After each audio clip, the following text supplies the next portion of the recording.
شیفتم توی صحنی بود که ما بشدی‌ها بهش میگیم اسمال طلا یا همون سقاخونه. گفت هر موقع که 2 ساعت شیفتم بود مسئولیتم هم که انجام میدادم گاهی هم میومدم پشت پنجره فولاد. گفت عادت کرده بودم هر موقع میومدم تو صحنه انقلاب میومدم پشت پنجره فولاد با این مریضا حرف میزدم. سلام چطوری؟ ساعت 8:09 صبح بود اومدم پشت پنجره فولاد دیدم که یه جوون رعنایی، دیدم دستشو بستن به پنجره، یه دستمالی هم به سرش، رنگ و روش سرخه اما خیلی جوونه. نشستم کنار سلام چطوری؟ دیدم سر تکون میده. گفتم حرف نمیتونی بزنی؟ دیدم یه حاج خانومی نشسته بود همون نزدیکا، اومد نزدیک من، پسرمه، دیدم داره گریه میکنه. گفتم خدا انشالله شفاش بده. چشه؟ گفت یه میگرنی یه سردردی میگیره، وقتی میگیرش حرف هم نمیتونه بزنه. گفتم انشالله امام رضا شفاش بده. خودشو کشون نزدیک من، فهمیدم یه چیزی میخواد به من بگه که پسرش متوجه نشه.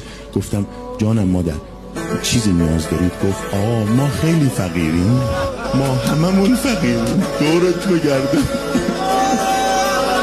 گفت پول نداشتم دکتر دواش کنم. دیدم حرم امام رضا به یه سختی دیدم نزدیکتر اومد، فهمیدم میخواد حرف خصوصی تر بزنه. گفتم جان مادر چیه؟ لباسای بچه‌مو فروختم، پول مشهد رو جور کردم، همین یه دست لباسی که تنشه رو فقط. گفتم که ایشالله امام رضا گرهتو باز کنه، خوب جایی اومدی، دکتر نمیخواست بری.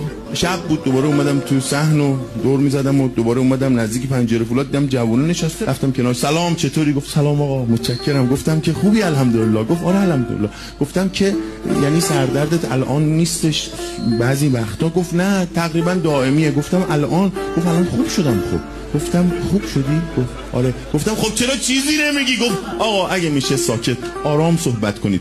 گفتم قربونت برم من حرف بدی نمیزنم، میگم که چرا به خادمات چرا بلند نمیشی، چرا اینجا نشستی؟ گفت نشستم از آقا تشکر کنم. گفتم که مادر مثل که پسرت الحمدلله میگه خوب شدم سردردم.